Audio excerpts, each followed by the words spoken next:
So when I was 6, my first grade teacher put me in a box every day.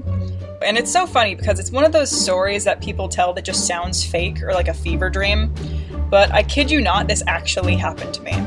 And when I say a box, I'm not talking about like a metaphorical one. It's not like an analogy for being creatively stunted by the school system or anything. This is a physical cardboard box that sat over my desk every day with a peephole and blank walls that I had to stare at. And here's the kicker. Nobody else got put in this box either. It was only me. So nearly every day in the first grade when I came to school, I was put in a cardboard prison where the only times I was let out were for the lunch hour and for exercise, or recess, as it's colloquially called. But I bet you're wondering, Charlotte, why on earth would your teacher do that? And why just to you? That just doesn't make sense.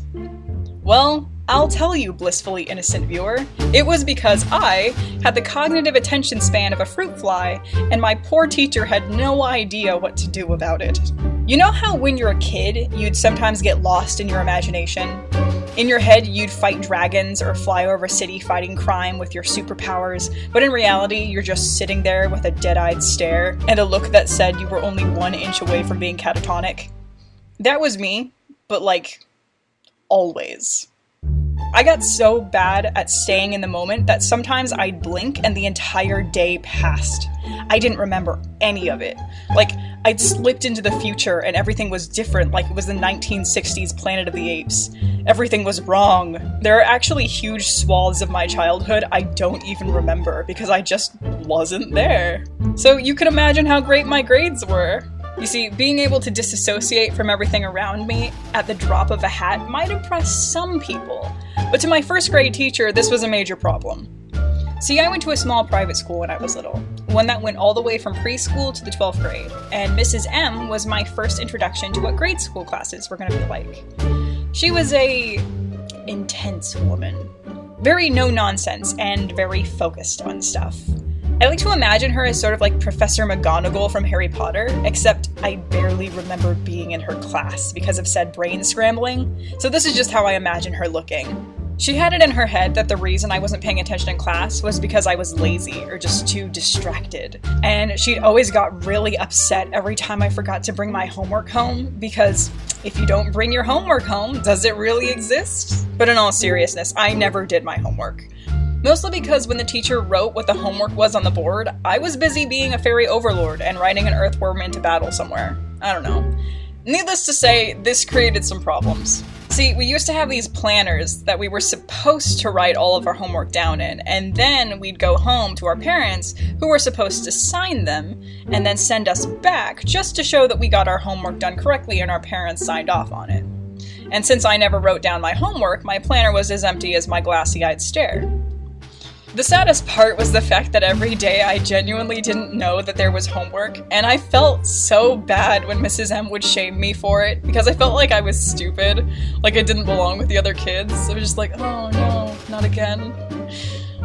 It got so bad that Mrs. M actually shook one of my books in front of my face and begged me, like, bring this home with you, please. And I literally have no memory of that. The only reason I know about it is because the next day I showed up without my homework again, and she confronted me about it. And when I honestly said that I didn't know there was homework, she screamed at me, saying she'd shook it in my face. And my 6-year-old reaction was like, what? No.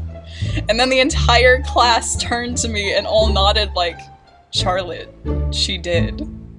You were looking right at her. And that honestly freaked me out because I felt like Doc from Back to the Future when he was screaming at Marty like, what's the date? The year? What timeline is this? Is this real? Am I imagining this? But stuff like that kind of became normal, and so the box kind of became my teacher's last resort. It kept me from any outside sources that could possibly distract me, and it also protected my fellow classmates from my 1,000-yard three-eyed raven stare, so none of them would get distracted. The funniest part about this is the fact that when I went and told my parents about it, they didn't actually believe me. They were like, what? No. Oh, that's our Charlotte. She's so imaginative and funny. A teacher wouldn't put her in a cardboard box. That would just be silly. And they were right. It was pretty silly. Eventually, one of my parents had to come into class for a parent-teacher conference, and my mom sits down and actually sees the box in the corner of the room all folded up and everything. And she looks at the teacher like, yeah, so my daughter keeps telling me you put her in a cardboard box every day in class. What's that about? And my teacher was like, yes, it eliminates distractions so she can focus. Your daughter is deeply academically challenged. I would recommend holding her back for another year. And my mom was like, I'm sorry? You actually put my daughter in a box every day? And the teacher's like, only during class hours. She's very distracted. So my mom pitched a fit and threatened to take it to the higher-ups, and it was this whole hullabaloo, but honestly, I really love telling that story because it was such a dumb situation, people almost never believed me. After that, I wasn't put in the box anymore, and I did end up moving up to the 2nd grade, but I did have to pony up and get to business when it came to studying. My parents weren't going to let the teacher both put me in a box and hold me back, so a lot of extra attention was given to making sure I actually did bring my homework home. But it was good, I needed it, and I'm better for it, I swear. I did, however, have to go to remedial classes with a new teacher the next year to make up for all the stuff that I just hadn't retained from the year before. Mrs. B was a remedial teacher, and she was just such a breath of fresh air. She was really nice, and she was handing out candy, and we played board games, and it was fun, and things were good. And then I learned how to gamble in that class, and then got kicked out despite my grades not improving. So yeah, you win some and you lose some. I mostly won some, but I'll tell that story later.